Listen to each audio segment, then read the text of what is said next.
Hi there. Welcome back. Every story you hear is not just about the past, but also a way to feel, to understand, and to grow your English naturally.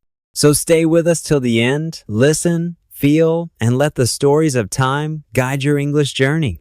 And don't forget to subscribe and turn on the bell to travel through history with us.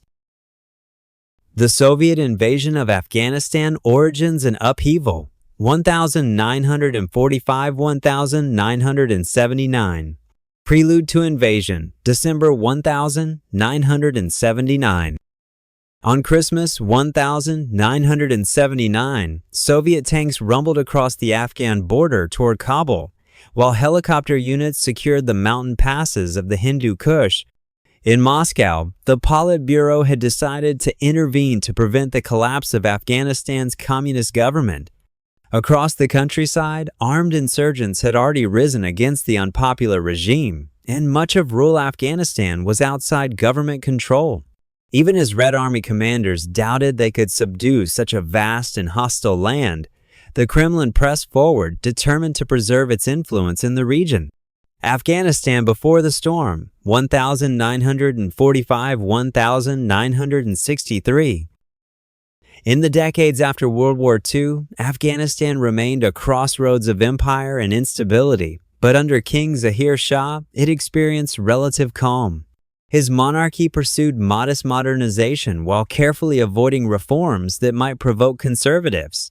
Zahir Shah's government improved infrastructure and expanded education, but also cracked down on those who pushed for rapid change, including Afghan communists who maintained contacts with the Soviet KGB. During this period, Kabul sought to balance between superpowers. Officially non-aligned, Afghanistan accepted aid from both blocs. Soviet engineers built roads and dams, while American and West German experts joined development projects. The American anthropologist Louis Dupree later observed that in provincial towns, Soviet and American advisors often lived in remarkable comfort, enjoying modern apartments, commissaries, private theaters, and even Olympic-sized swimming pools. Such aid fueled urban modernization and created a small middle class, though the countryside remained deeply traditional and resistant to reforms such as women's education. A new political climate. 1964, 1973. In 1964, King Zahir introduced a liberal constitution allowing political parties, inadvertently unleashing competing ideologies. Universities in Kabul became hubs of political ferment. Monarchists, liberals, Islamists, and communists all jostled for influence. Among the communists, the People's Democratic Party of Afghanistan, PDPA, emerged as the main Marxist organization. Its founders Nur Muhammad Taraki, Hafizullah Amin, and Babrak Karmal admired the Soviet transformation of Central Asia and worked closely with KGB agents. While they publicly promoted gradual reform, their true ambitions were revolutionary. However, their influence remained confined to a small urban elite and segments of the Soviet-trained military. By 1967, ideological and ethnic rifts split the PDPA into two factions: Taraki's hardline cult group and Karmal's more moderate Parkam faction. The divisions weakened communist influence, while Islamist intellectuals gained traction in opposition. Many Islamist thinkers sought a modern interpretation of Islamic governance rather than radical fundamentalism. The monarchy even encouraged these groups to counter the rise of Marxism. One major Islamist organization, Jamiat-e-Islami, emerged from Kabul University, preaching a conservative but modern vision of Islam inspired by Egypt's Muslim Brotherhood. Regional tensions and shifting alliances, 1960 seconds, 1970 seconds. Afghanistan's foreign relations also evolved amid Cold War rivalries. In 1960, Afghan forces supplied by Moscow clashed with Pakistan over Pashtun tribal territories straddling the border. Pakistan, already entangled with India, desired a neutral Afghanistan as a buffer state. Meanwhile, Kabul continued to request aid from both sides of the global divide. Although officially non-aligned, it leaned heavily toward the Soviet Union for military and technical assistance. Despite decades of modernization, Afghanistan's progress lagged behind that of other developing countries. By the early 1972s, King Zahir's cautious approach frustrated reformists while angering conservatives. His reluctance to democratize or curb corruption fueled discontent across the political spectrum, setting the stage for upheaval.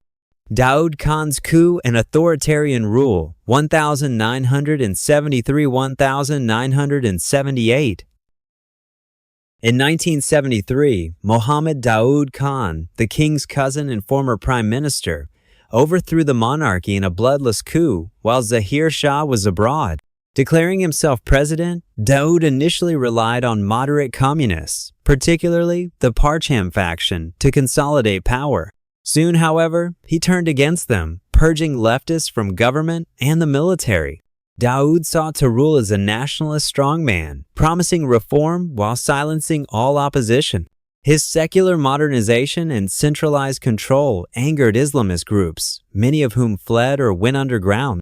Pakistan's intelligence agency, the Inner Services Intelligence (ISI), began training and equipping Afghan Islamist dissidents, hoping to pressure Kabul.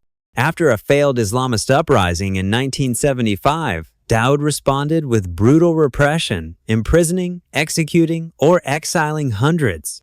Survivors escaped across the border into Pakistan, where they were sheltered by Prime Minister Zulfikar Ali Bhutto's government. One participant, former engineering student Mohammad Ishaq, recalled fleeing through the Panjshir Valley's freezing mountains, surviving with little food or clothing as comrades died of cold. Despite domestic unrest, Daoud sought to diversify Afghanistan's foreign ties. He requested intelligence from Washington about Soviet activities while negotiating economic agreements with Moscow. He also improved relations with Iran and Pakistan. Yet Soviet leader Leonid Brezhnev worried that Daoud's defiance threatened Moscow's decades-long influence. During a tense 1977 meeting in Moscow, Brezhnev warned Daoud about alleged NATO spies in northern Afghanistan. Daoud sharply replied, "Afghanistan is a free and independent country. We will not tolerate anyone telling us who may or may not work here." His bold stance marked a clear shift away from Soviet dependency. The Saur Revolution, 1978. In April 1978, the assassination of a prominent communist activist triggered mass demonstrations in Kabul. Daoud's decision to arrest PDPA leaders backfired. By now, the party had reunited its factions and infiltrated the armed forces with KGB assistance. Disillusioned army officers and PDPA operatives launched a coup. On the 27th of April 1978, tanks rolled through the capital as jet fighters roared overhead. After fierce battles, Daoud and more than 1,000 of his supporters were executed. A 15-year-old Afghan recalled listening to Radio Afghanistan that morning as it announced victory for the revolution of the 7th of Saur, instructing schoolchildren to cheer before sending them home early. When he told his father, the older man replied, "God bless us, the future is not good." The coup, known as the Saur Revolution, shocked both Washington and Moscow.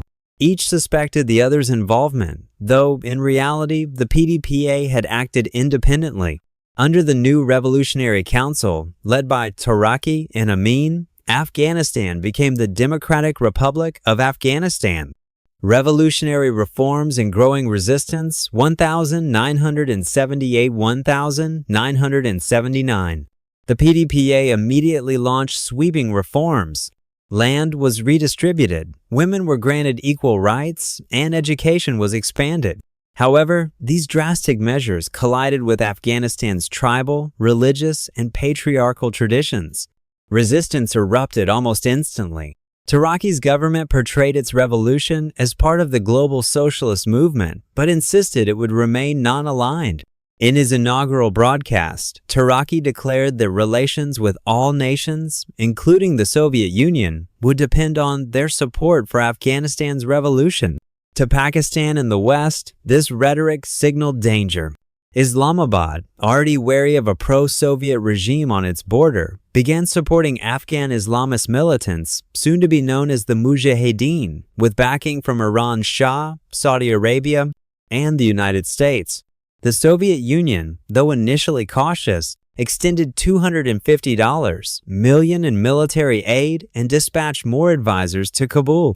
Yet Moscow grew alarmed at the PDPA's internal purges and reckless policies. Taraki's radical Khalq faction turned on the moderate Parchamites, exiling figures like Babrak Karmal. The regime's brutality, including mass executions, torture, and imprisonments, alienated the population and deepened the insurgency. The communists viewed traditional leaders, tribal elders, mullahs, and landlords as feudal remnants obstructing progress. The Soviets advised moderation and political compromise, urging Taraki to divide and conquer his enemies rather than wage total war against society. Taraki, however, refused to soften his stance. Denouncing his opponents as agents of colonialism who conspire under the mask of religion, he tightened repression instead of seeking reconciliation. Conclusion: on the edge of invasion. By late 1979, Afghanistan was in chaos. The countryside had risen against the regime. Cities were seething with fear, and the army was fracturing. The Soviet leadership, though initially reluctant, concluded that without direct intervention, their southern ally would collapse entirely. In December, Soviet paratroopers landed in Kabul, tanks crossed the northern border, and Afghanistan became the battleground for one of the Cold War's bloodiest conflicts. What began as an ideological rescue soon spiraled into a decade-long occupation that would drain the Soviet Union and devastate Afghanistan's future. The collapse of the Afghan Revolution and the Soviet decision to invade 1979. The regime turns on its people. By mid-1979, the People's Democratic Party of Afghanistan, PDPA, had unleashed a brutal campaign against its own population. Nur Muhammad Taraki, now the face of Afghanistan's revolution, denounced Islamists as cancerous tumors that must be uprooted from the body of the nation. His words in the Kabul Times set the tone for a campaign of terror. The secret police, aided by Soviet advisors, targeted village mullahs and their families. Arrests, torture, and executions became routine. Instead of quelling dissent, the repression ignited fury. In the countryside, resistance flared everywhere. Local uprisings spread through the north and east, and Islamist insurgents began calling themselves Mujahideen, those who fight for God. They portrayed themselves as defenders of Islam and the Afghan people against atheistic tyranny. The government's answer was even more violence, carried out by the PDPA's Interior Ministry, the KGB-supported KAD intelligence agency, and Serendoi paramilitaries. Within the leadership, divisions deepened. Taraki's once loyal protege, Hafizullah Amin, now sought to eclipse his mentor. Their rivalry split the already weakened PDPA at a time when the regime could least afford instability. Uprisings and crisis in 1979. In February 1979, Afghanistan's crisis took an international turn when U.S. Ambassador Adolph Dubs was kidnapped in Kabul by unidentified gunmen. Afghan forces, assisted by KGB agents, launched a chaotic rescue attempt that ended with Dubs's death. Washington immediately suspended all aid to Afghanistan, isolating the PDPA from Western support. The worst blow came the following month. In March 1979, the city of Herat erupted in rebellion. A full Afghan army division mutinied rather than fire on protesters. Crowds stormed government buildings, killing suspected communists and lynching Soviet civilian advisors and their families. Kabul dispatched reinforcements, which responded with overwhelming brutality. The uprising was crushed, leaving between 3,000 and 25,000 dead, the largest massacre of the revolution so far. Another rebellion in Kunar province ended in tragedy at the village of Karela, where 640 people were executed. 16-year-old Mohammed Ashaq recalled, "My father told me to run. I reached the mosque and heard gunfire behind me. From there, I saw soldiers take men to another field and shoot them." Taraki's government was losing control. In desperation, he appealed to Moscow for help. Almost nobody supports the government. In Kabul, we have no workers, only craftsmen. If Herat falls, the revolution is doomed. Uprisings have spread throughout the country, and our army is too small to pacify them all. But Soviet leaders were appalled by Kabul's conduct. One Politburo member remarked bitterly, "We gave them everything, and what came of it? Nothing. They executed innocent people for no reason and told us that Lenin did the same. What kind of Marxists are these?" Even the head of the KGB, Yuri Andropov, opposed military intervention. He warned that Afghanistan was too undeveloped to sustain socialism and that only massive force could preserve the revolution, an approach, he argued, that would be disastrous for the USSR. Amin's rise and the final split. After the Herat uprising, Hafizullah Amin became prime minister, though his alliance with Turkey soon collapsed completely. Both men continued to request Soviet aid, and Moscow reluctantly provided T-62 tanks, Mi-24, a helicopter gunships, and hundreds of military advisors, but still refused to send combat troops. Meanwhile, the Mujahideen grew stronger. Soviet radio intercepts recorded their voices, boasting, "The Russians have joined the Afghan war. They've been in Panjshir, Paktia, and Konar. Some of their advisors have been killed." Moscow's patience with Amin evaporated. Soviet leaders blamed him for the massacres and chaos, and they distrusted him for having studied in the United States. In September 1979, they informed Turkey of plans to remove Amin from power. Turkey attempted to arrest or assassinate him, but Amin escaped and retaliated. Turkey was suffocated with a pillow, his mentor's death paving Amin's path to absolute power. The coup deepened Afghanistan's descent into civil war. 40% of the Afghan army deserted, leaving barely 60,000 troops, while some 40,000 men joined the Mujahideen. Insurgents now controlled 4 provinces outright and large parts of a dozen others. Amin sought to ease his isolation by reaching out to the United States and United Kingdom, declaring an interest in improved relations. But both governments distrusted him. His overtures only heightened Soviet paranoia. The KGB even concluded, mistakenly, that Amin might be a CIA asset. By autumn, the Soviet Union began quietly deploying more personnel, an airborne battalion to Bagram airfield, small troop contingents in Kabul, and additional officers to train Afghan units. Officially, these were protective deployments. In reality, they were preparations for something far greater. The Politburo decides on invasion. By early December 1979, Andropov reversed his earlier hesitation. He now argued that intervention could defend the gains of the April Revolution and restore Leninist principles in Afghanistan's leadership. On December 12, the Politburo made a secret decision. Amin would be overthrown, and Babrik Karmal, a moderate Parchamite living in exile in Czechoslovakia, would take his place. The USSR would send troops to secure the regime and protect against possible interference from Iran or Pakistan. At the decisive meeting, the Soviet chief of the General Staff, Nikolai Ogarkov, warned, "We will alienate the entire Muslim East and suffer global political damage." Andropov interrupted sharply, "Focus on military matters. Leave political decisions to us, to the party, and to Leonid Ilyich Brezhnev." Defense Minister Dmitry Ustinov gave verbal orders to mobilize an invasion force.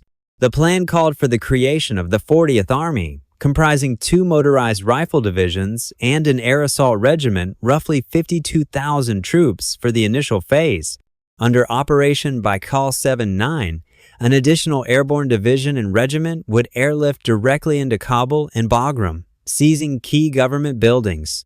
The first wave alone would deliver 7,700 soldiers, 894 vehicles, and over 1,000 tons of ammunition.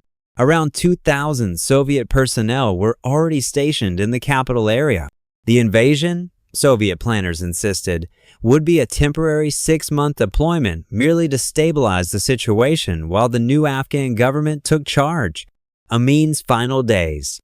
On December 22, Soviet Ambassador Fikryat Tabayev informed Amin that Soviet troops would officially enter Afghanistan within days.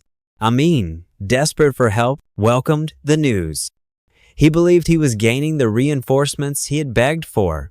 "Comrade Stalin showed us how to build socialism in a backward country. It's painful at first, but afterward everything turns out fine," he declared confidently.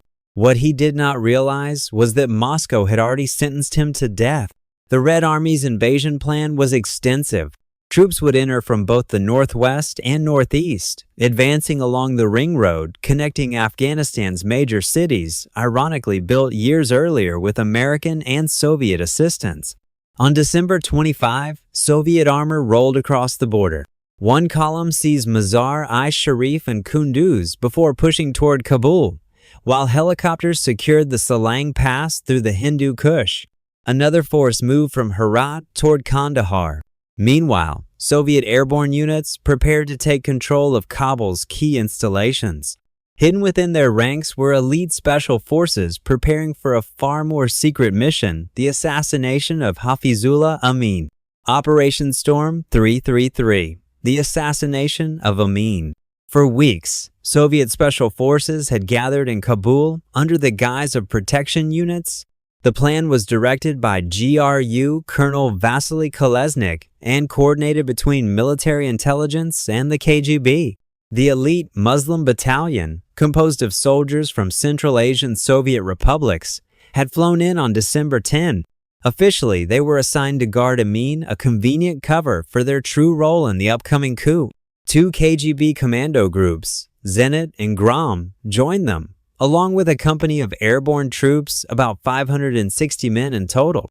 Their Central Asian appearance and Afghan-style uniforms were meant to make them blend seamlessly with local forces. The plan was complicated when Amin relocated to the heavily fortified Tajbeg Palace on December 16. Soviet advisors, who provided part of his security, quietly obtained the palace's defense layouts.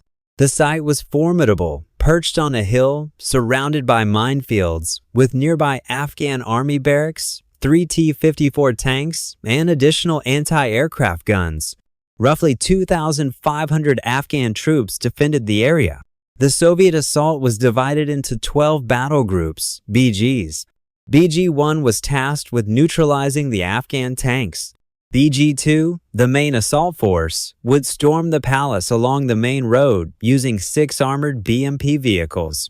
BG-3 would flank from the west, while other groups suppressed nearby barracks, anti-aircraft positions, and communication nodes.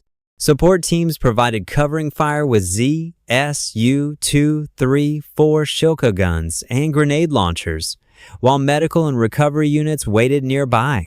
The Operation Storm 333 commenced on the 27th of December, 1979.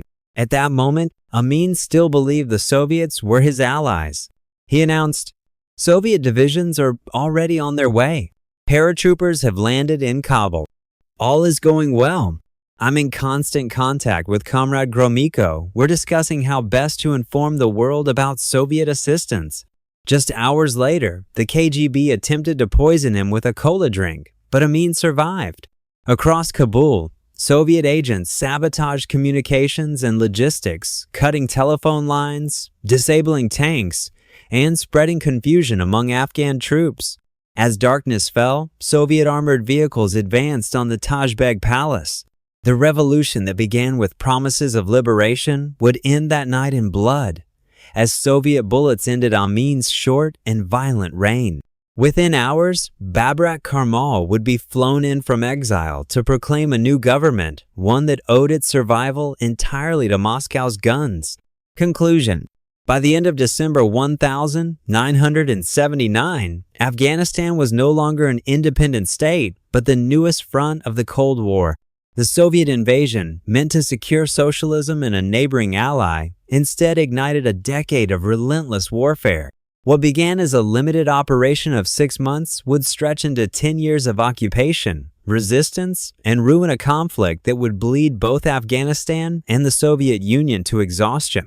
Operation Storm 333 and the Soviet invasion of Afghanistan, December 1979, early 1980. The fall of Amin and the assault on Kabul.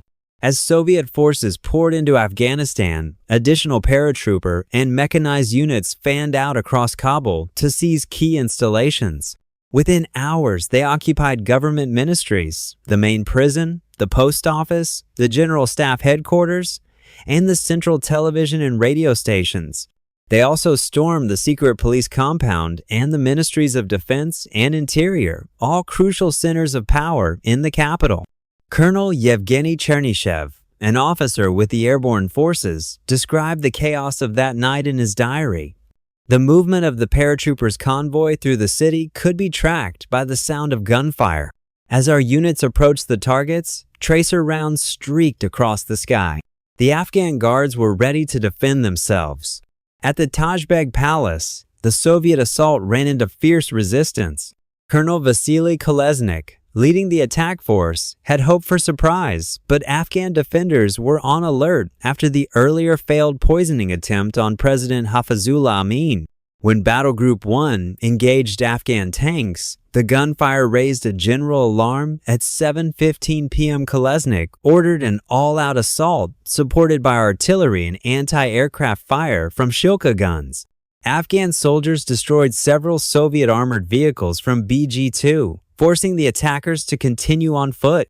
At 7:40 p.m., Soviet troops stormed the palace's lower floors, battling Amin's bodyguards room by room. BG-3, approaching from the western side, suffered heavy losses but pressed forward under covering fire. Elsewhere, Soviet detachments pinned down loyalist Afghan units and destroyed the entrenched tanks guarding the palace perimeter. Colonel V.G. Salkin, a participant, later recalled, "First, KGB special units stormed the palace, then the Spetsnaz followed. The attackers shouted loudly, often profanities, to terrify the defenders. The fighting was fierce and merciless. If no one emerged from a room with hands raised, the doors were blown open, grenades tossed inside, and automatic fire followed indiscriminately. By the time the Soviets reached the upper floors, only 50 attackers remained. They killed Amin's bodyguards and eventually found Amin and his 2 sons, killing them in the crossfire. The entire assault lasted just 43 minutes. Soviet casualties were officially recorded as 9 dead and 69 wounded, though some accounts claim up to 100 fatalities. Around 200 Afghans were killed and hundreds more captured. After the raid, almost every participant in Operation Storm 333 was decorated for bravery. Colonel Kolesnik received the title Hero of the Soviet Union. Within Soviet military history, the raid was remembered as a daring and technically flawless mission combining special operations, deception, and sabotage in a single synchronized assault. It became a celebrated case study at the Russian Airborne Academy for decades to come. The installation of Babrak Karmal. On the 28th of December 1979, the day after Amin's death, Soviet aircraft brought Babrak Karmal back from exile. Appearing on Afghan radio, Karmal promised to end the torture and executions that had defined the PDPA regime and to restore unity within the party. The broadcast, pre-recorded under Soviet supervision, omitted the fact that Amin's closest allies were being executed even as Karmal spoke. Afghans were unconvinced. Many saw Karmal as a Soviet puppet. Within weeks, a mass exodus began. By January 1980, more than 430,000 refugees had fled across the border into Pakistan.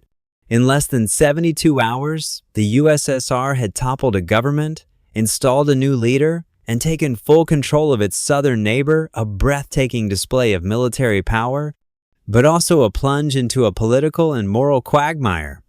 The gamble and its consequences. The decision to invade Afghanistan, codenamed Operation Baikal 7-9, had been made hastily, with planning spanning only a few weeks. Even today, historians debate the Kremlin's true motives. Some argue it was a desperate attempt to preserve Soviet influence in a collapsing client state. Others see it as an overconfident extension of Moscow's Cold War reach. The invasion was risky. Afghanistan's long history of internal conflict, combined with its tribal and religious diversity, made it deeply unstable terrain. The Soviet Union lacked both the local knowledge and the linguistic skills to govern or even fully communicate with the Afghan population. Moreover, the intervention contradicted the USSR's self-image as a supporter of anti-colonial movements. At a March 1980 meeting, Soviet Foreign Minister Andrei Gromyko bluntly warned his colleagues, "Who will the Soviet army fight against? Against the Afghan people, first and foremost, and they will have to be fired upon. Everything we've achieved in détente, in arms control, and in diplomacy will be undone. It will be a gift to China, and all non-aligned countries will turn against us." Despite such warnings, Soviet leaders drew confidence from past successes.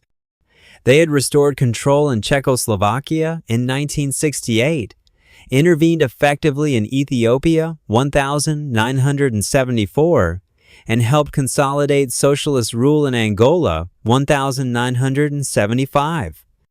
In Angola, the local communists had become a true vanguard party, leading their revolution with Soviet backing. Moscow hoped the PDPA would do the same in Afghanistan, a hope that soon proved disastrously misplaced. Soviet advisors and the decision makers. Before the invasion, the USSR already had a large civilian and military presence in Afghanistan. Thousands of Soviet engineers, teachers, and Communist Youth League members worked alongside Afghan ministries and universities. Figures such as Ambassador Alexander Puzanov and KGB Lieutenant General Boris Ivanov, both longtime Moscow loyalists, were especially influential. Puzanov had been a personal friend of Nur Mohammad Taraki and a strong proponent of military assistance. Some historians suggest that Puzanov, Ivanov, and their allies helped sway Yuri Andropov, the KGB chief, who had initially opposed intervention. However, archival evidence remains incomplete. What is certain is that Amin's violent seizure of power in September 1979 and his outreach to the United States convinced the Soviet Politburo that he could not be trusted. The fear of losing Afghanistan to American influence, even indirectly, outweighed every other consideration: global reaction and the return of the Cold War. As Gromyko had predicted, the Soviet gamble triggered an international storm. Western governments immediately condemned the invasion. The United States and the United Kingdom saw it as a bold attempt to extend Soviet control toward the Persian Gulf and Indian Ocean. President Jimmy Carter delivered a sharp response in January 1980. The Soviet Union must answer basic questions. Will it pursue peace and stability, or will it expand its power far beyond its security needs and use that power for colonial conquest?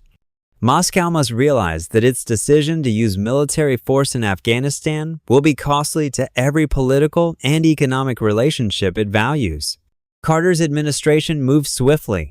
Economic sanctions were imposed. U.S. grain exports to the USSR were suspended, and the United States led a boycott of the 1980 Moscow Olympics. More importantly, Washington decided to counter the invasion indirectly by strengthening the Afghan resistance. Some U.S. officials, including National Security Advisor Zbigniew Brzezinski, speculated that Afghanistan might become the Soviet Union's Vietnam. Yet Brzezinski cautioned that the Mujahideen were weak, fragmented, and poorly armed. Unlike the North Vietnamese, they lacked strong international backers. Still, he believed the conflict could bleed Soviet resources and morale if the rebels received adequate support. The birth of the U.S.-Pakistan-Saudi axis. In early 1980, the United States formally adopted a new policy toward Pakistan, which now became the central hub for supporting the Afghan resistance. Brzezinski wrote in a memorandum, "We must both reassure Pakistan and encourage it to help the rebels. This will require revising our policy, more guarantees, more arms aid, and, regrettably, relaxing our non-proliferation concerns." This decision marked a dramatic shift. Washington began supplying Pakistan with military aid and intelligence support while turning a blind eye to its nuclear weapons program. CIA officer Howard Hart, stationed in Islamabad, urged expanding assistance from basic logistics to weapons deliveries. Pakistan's intelligence service, the ISI, soon partnered with Saudi Arabia. Prince Turki al-Faisal, head of Saudi intelligence, saw supporting the Mujahideen as the best way to block Soviet expansion into the Middle East. Riyadh began matching U.S. contributions dollar for dollar, channeling funds through the ISI to Afghan resistance groups. A world condemns the invasion. At the United Nations, the response was overwhelming. The General Assembly voted to condemn the Soviet invasion, with support from many newly independent nations that had themselves once been victims of colonial domination. The spectacle of a self-proclaimed anti-imperialist superpower invading a non-aligned state shocked much of the world. UN Secretary General Kurt Waldheim, a former Austrian diplomat with a controversial wartime past, tried to mediate a settlement. But neither the Soviet Union, the new Afghan regime, nor neighboring Pakistan and revolutionary Iran showed interest in compromise. The Cold War's ideological and geopolitical front lines had shifted southward, and Afghanistan was now the battlefield. Epilogue: the beginning of a long war. By early 1980, it was clear that the Soviet Union had entered a conflict it could not easily control. Moscow's expectation of a 6-month stabilization mission had already proven delusional.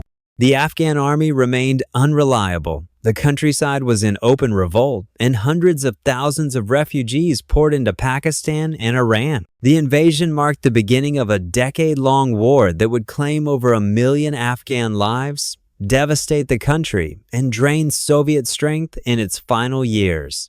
For the world, it signaled the end of détente and the return of confrontation between East and West. In retrospect, Operation Storm 333, that short, brutal night when Soviet commandos stormed the Taj Beg Palace, symbolized the turning point. The Soviet Union's most secret and efficient military strike became the prelude to its longest and most exhausting war. And that's all for today's journey through history and language. If these stories touched your heart, remember, every time you learn a new word, you're keeping a piece of history alive. So keep listening, keep feeling, and keep discovering the world through English. Thank you for staying with us until now. Don't forget to like, subscribe, and hit the bell, because next time, we'll travel even deeper into the past together. Until then, take care, keep learning, and never stop exploring the story of humanity.